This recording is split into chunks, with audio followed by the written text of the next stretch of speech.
Thibaut Courtois héroïque, Camavinga, Vinicius et Rodrigo décevants. Retour sur la qualification du Real Madrid pour la finale de la Supercoupe d'Espagne. C'est la revue de presse de Real France, c'est parti.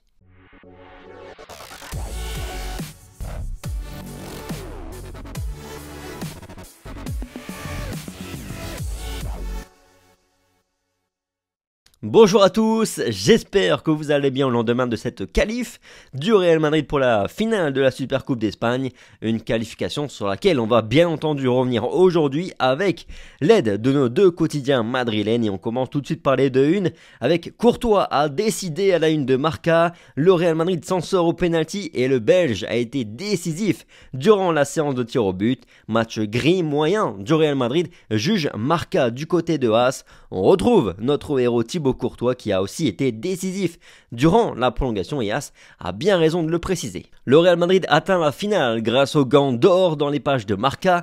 Il a scellé la qualification du Real et évite la mauvaise surprise devant un bon Valence. Le Belge est l'homme choisi par José Félix Diaz dans sa chronique du jour en disant, je cite, qu'un gardien apparaisse dans cette chronique nous dit généralement rien de bon de son équipe. Courtois a été de nouveau décisif avec 3 parades déterminantes. Il poursuit à Courtois. Il ne lui manque que de marquer des buts, il a arrêté quasiment tout sauf le tir de Lino à bout portant hier, mais il s'est élevé davantage encore à l'arrivée de la séance des tirs au but, se montrant insurmontable. Gaïa l'a regardé et il savait qu'il était devant le meilleur joueur de cette finale. Fin de citation. Dans le quotidien Marca, toujours, on revient aussi sur la prestation de Karim Benzema en glissant un petit tacle à Didier Deschamps et son staff.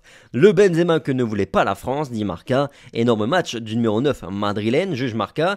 Il a obtenu et marqué le penalty qui a donné l'avantage au Real et puis il a montré toute l'étendue de son talent pour en découdre avec la défense de Valence. Il a marqué 4 buts lors des 3 derniers matchs avec le Real Madrid, faisant un sans faute aussi sur le point, depuis le point de penalty. Voyons à présent les notes du match en commençant par les vôtres, celles des internautes de Real France depuis le site et l'application, vous le savez, elles sont très moyennes dans l'ensemble et puis Courtois sort bien entendu du lot avec son 6,9. Karim Benzema et Thibaut Courtois suivent derrière avec quasiment un 6 de moyenne. Pour le reste, Rodrigo, Vinicius et Camavinga ont déçu et non pas la moyenne. Du côté de la presse espagnole, et Marca est plus tranchant encore, 3 étoiles pour Thibaut Courtois et 1 étoile seulement pour tous les autres. Sauf Rodrigo, Vinicius et Camavinga à nouveau, nos 3 hommes prennent la bulle, le 0. Il y a un peu plus de relief chez As avec un 3 pics pour Eder Militao. Aussi 2 pics pour Kroos, Benzema et Nacho. Je me rallie davantage à cette notation parce que oui, Militao a été impeccable et oui, Nacho a aussi répondu présent une fois de plus. Et puis pareil, Toni Kroos et Karim Benzema sortent un peu du lot dans ce collectif très moyen hier. Camavinga 6, déception, titre As aujourd'hui, le français ne réussit pas à s'installer comme titulaire et a été remplacé à la mi-temps pour la 6e fois depuis son arrivée à Madrid, nous dit le quotidien As, une statistique assez criante, il faut bien le dire, même si hier il a aussi pris un coup en première période, ce qui peut expliquer qu'il soit sorti à la pause. Toujours est-il que oui, Camavinga a du mal à être convaincant quand il est titulaire, j'irai pour ma part un peu plus loin même en disant que sa saison n'est pas bonne jusqu'à présent, mais on se doit de rester patient avec lui parce qu'il est jeune, il a tout juste 20 ans, vous le savez, comme on le disait déjà avec Rota hier dans le débrief, je pense qu'il a toutes les qualités, il a les qualités techniques pour briller au Real Madrid, il a aussi la personnalité pour s'imposer, briller au Real Madrid dans les années à venir, ce qui lui fait défaut aujourd'hui, c'est un manque de maturité dans le jeu, il prend trop de mauvaises décisions, ça explique aussi en partie son manque d'intelligence, de vice, et donc le fait qu'il fait trop de fautes, qu'il prenne trop de cartons jaunes. Déjà 15 cartons jaunes avec Madrid, soit un toutes les 173 minutes de jeu, à noter le quotidien As. Bon, à part ça, le Real Madrid a fait un gros point médical ce matin et la reprise semble difficile pour les organismes en ce début d'année.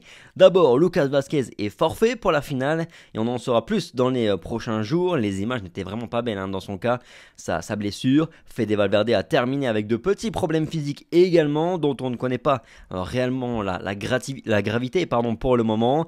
Eder Militao va aussi passer des tests neurologiques dans les prochaines heures. On l'a vu sonner hier après avoir pris un ballon en pleine tête. Et c'est un protocole qu'il faut suivre.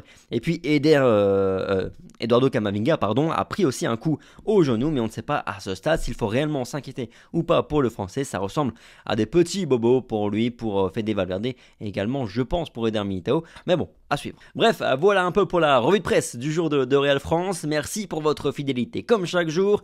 Le petit like, le petit partage, le petit commentaire, ça fait toujours plaisir.